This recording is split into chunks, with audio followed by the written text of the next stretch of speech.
ఈ యుద్ధం ఈరోజో రేపో మొదలైంది కాదు.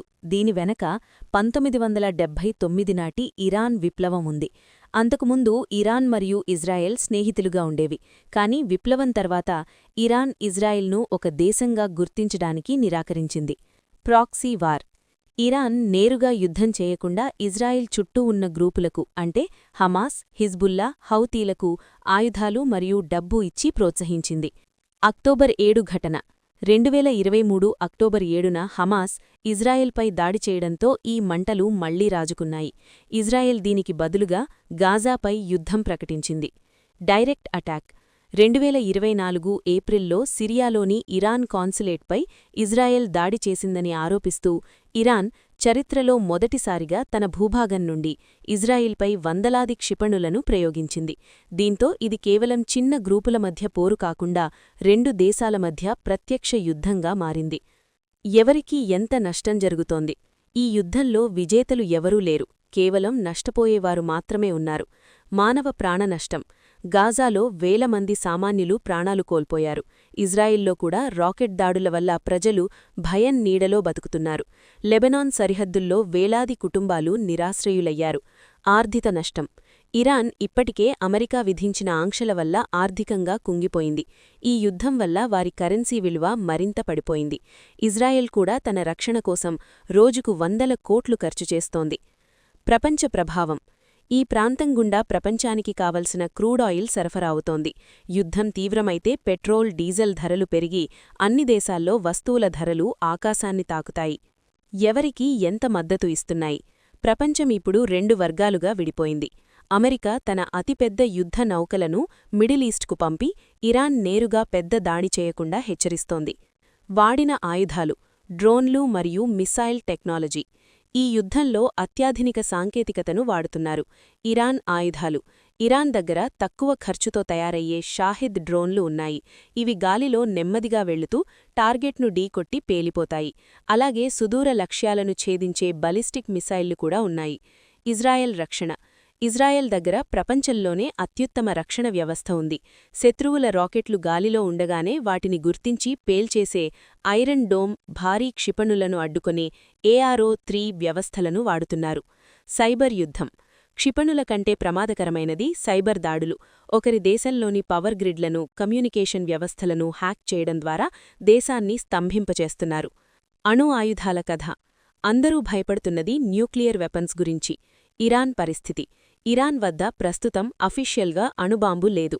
కాని బాంబు తయారీకి కావలసిన యురేనియంను వారు చాలా వేగంగా శుద్ధి చేస్తున్నారు. ఇది అమెరికాకు పెద్ద తలనొప్పిగా మారింది. ఇజ్రాయెల్ శక్తి. ఇజ్రాయెల్ దగ్గర దాదాపు 90 నుండి 200 వరకు అణుబాంబులు ఉన్నాయని ప్రపంచ దేశాల అంచనా. కాని ఇజ్రాయెల్ దీన్ని ఎప్పుడూ ఒప్పుకోదు కాని లేదని కూడా చెప్పదు. ప్రమాదం. ఒకవేళ యుద్ధం ముదిరి అణు ఆయుధాలు వాడితే అది కేవలం ఆ దేశాలకే కాదు, ప్రపంచం మొత్తానికి వినాశనం. దీనివల్ల 3వ ప్రపంచ యుద్ధం వచ్చే ప్రమాదముంది. ముగింపు. ఈ యుద్ధం ఆగిపోవాలని ఐక్యరాజ్యసమితి మరియు భారతదేశం వంటి దేశాలు కోరుతున్నాయి. శాంతి చర్చల ద్వారా సమస్య పరిష్కారం కాకపోతే అది ప్రపంచ ఆర్థిక వ్యవస్థను చిన్నాభిన్నం చేస్తుంది. 1990 వరకు కూడా ఇజ్రాయెల్కు ఇరాన్ మీద శత్రుత్వం లేదు. కాని కాలక్రమంలో ఇరాన్ను తన మనుగడకు ప్రమాదకారిగా మారిందని ఇజ్రాయెల్ భావించడం మొదలుపెట్టింది. దీంతో వారి మధ్య వైరం మాటల్నుండి చేతలదాకా వెళ్ళింది. ఇరాన్లో షియాలు మెజారిటీ కాగా మిగిలిన అరబు దేశాల్లో సున్నీలడే ఆధిపత్యం. దీంతో తాను ఏకాకిని అనే సత్యాన్ని ఇరాన్ ప్రభుత్వం గ్రహించింది.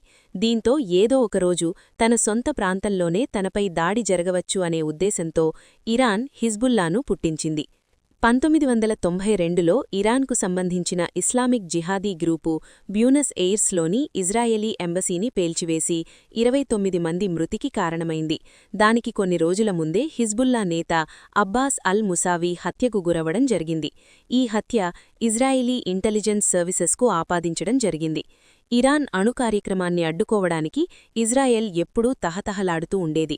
ఇరాన్ వద్ద అణుశక్తి ఉండకూడదు అనేది ఇజ్రాయెల్ కోరిక. ప్రజా అవసరాల కోసమే తాము అణు కార్యక్రమాలు నిర్వహిస్తున్నామని ఇరాన్ మాటలను ఇజ్రాయెల్ నమ్మడం లేదు. ఈ క్రమంలో 2000 సంవత్సరంలో ఇరాన్ అణుసంపద మీద దాడి చేసింది ఇజ్రాయెల్. 2000 సంవత్సరంలో ఇరాన్ శాస్త్రవేత్త మొహసేన్ ఫఖ్రిజాదే హత్యకు గురవ్వడం కూడా ఇజ్రాయేలే కారణమని ఇరాన్ నమ్ముతోంది. మరోవైపు తమ ప్రాంతాల్లో రాకెట్, డ్రోన్ల దాడులకు కారణం ఇరానేనని ఇజ్రాయెల్ ఆరోపిస్తోంది. దాంతోపాటు ఇజ్రాయెల్ సరిహద్దు దేశమైన సిరియాలో 2011లో మొదలైన అంతర్యుద్ధం కూడా ఇజ్రాయెల్, ఇరాన్ మధ్య ఘర్షణలకు మరో కారణంగా నిలుస్తోంది. ఇజ్రాయెల్, ఇరాన్ మధ్య జరుగుతున్న షాడో వార్ 2021లో సముద్రంపైకి కూడా చేరింది.